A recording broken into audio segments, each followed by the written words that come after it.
Assalamualaikum warahmatullahi wabarakatuh.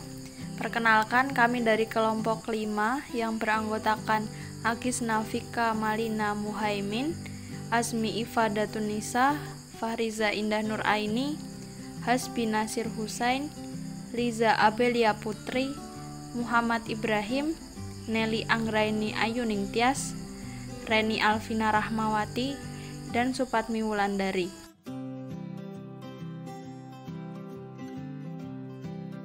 Pada kesempatan kali ini kami akan mempresentasikan hasil diskusi kami mengenai bisnis model kanvas.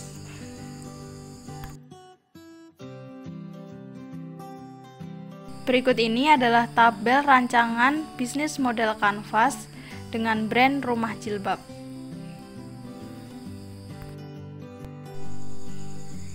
Di sini kami mempunyai ide tidak hanya sebagai reseller jilbab saja, tetapi kami juga memiliki tujuan untuk mendirikan sebuah usaha atau dapat dikatakan sebagai perusahaan jilbab dengan brand rumah jilbab.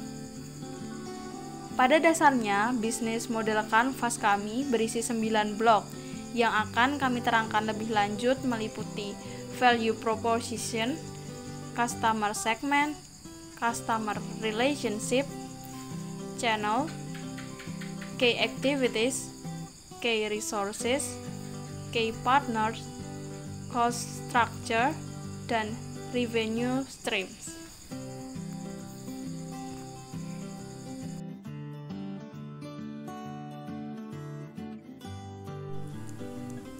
Yang pertama adalah value proposition. Di sini kami memiliki keunggulan dibanding produk lain dengan selalu mengupdate motif. Kemudian kami juga mengembangkan teknologi hijab water resistant yang tentunya stylish dan fashionable, yang tetap nyaman dipakai dimanapun dan kapanpun, dengan kualitas terbaik tentunya, dengan harga yang juga terjangkau, dan tentu dapat menambah kepercayaan diri dari customer kami.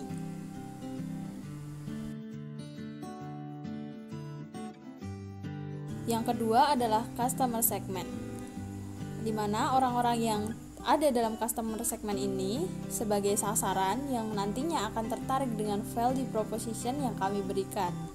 Di antaranya ada toko retail dan encer fashion, pemakai jilbab, seleb hijab dan model OOTD, kaum sosialita, dan remaja fashionable.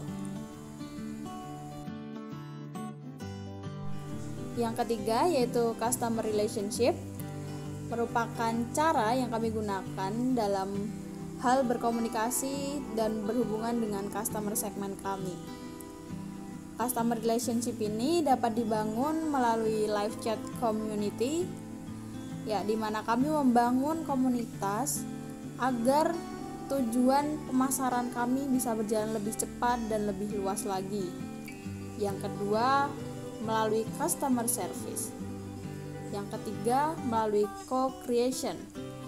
Di sini kami menciptakan, mengajak, dan juga mengusulkan kreasi atau update untuk produk kami selanjutnya.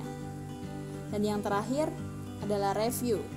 Tentu, kami selalu memberikan review kepada customer kami sebagai bukti bahwa produk kami memang harus segera dimiliki sebagai langkah pemasaran.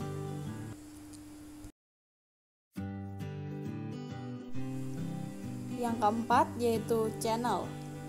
Channel yang kami miliki ini berguna untuk menjangkau para customer kami. Yang pertama bisa melalui direct dan indirect, seperti pemasaran langsung maupun toko partner sebagai tempat penitipan produk kami, hingga online shop. Kemudian yang kedua melalui blog dan website dengan sistem artikel menarik yang dapat menarik para customer kami. Yang ketiga melalui TikTok dan full sosial media. Nah, saat ini TikTok dan juga sosial media banyak sekali digunakan di era sosial media seperti saat ini. Nah, untuk itu kami memanfaatkan hal tersebut untuk memperluas pasar kami dan untuk terus menjaga eksistensi dari produk-produk kami. Kemudian ada marketplace dan juga exhibition dan gift. Jadi di sini kami juga mengadakan pameran sebagai ajang kami launching setiap kami punya produk baru, dengan juga memberikan hadiah kepada customer kami agar terus setia menggunakan produk kami.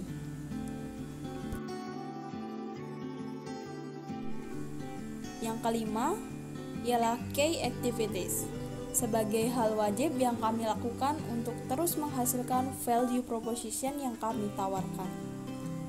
Yang pertama adalah production, sebagai aktivitas merancang, membuat, memasarkan, dan mengirimkan produk.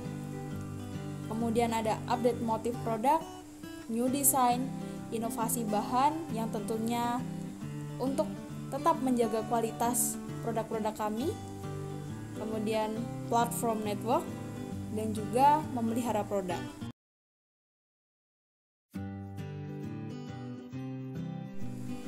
Yang keenam yaitu key resources, sebagai hal paling penting yang kami punyai agar key activities kami dapat berjalan dan value proposition kami dapat kami berikan secara maksimal kepada customer kami. Yang pertama dengan desain profesional, kemudian physical asset meliputi fasilitas perusahaan, tata kelola administrasi, finansial, dan lain sebagainya. Kemudian brand dan paten merek, database dan informasi penting yang tentunya harus kami jaga dan kami kelola, dan tentu pegawai yang berkualitas.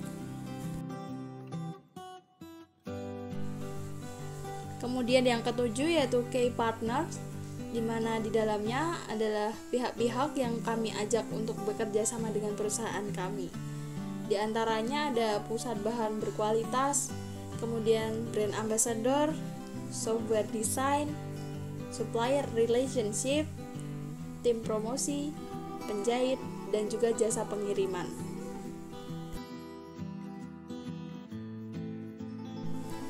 Untuk yang selanjutnya ada cost structure, sebagai rincian biaya-biaya yang harus kami keluarkan untuk melakukan key activities dan menghasilkan value proposition.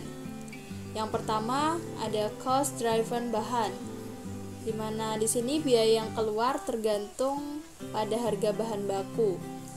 Yang kedua, fixed cost design atau gaji para desainer. Kemudian ada gaji pegawai dan karyawan, dan juga variable cost atau biaya jahit dan juga biaya lain-lain, di mana biaya jahit tersebut tergantung pada jumlah produk yang kami produksi.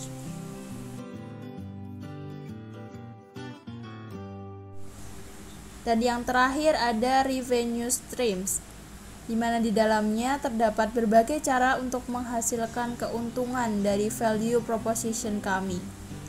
Yang pertama ada asset sale atau pendapatan dari penjualan setiap produk.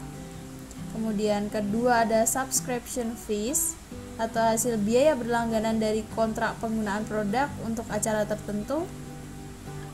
Kemudian biaya izin memakai produk.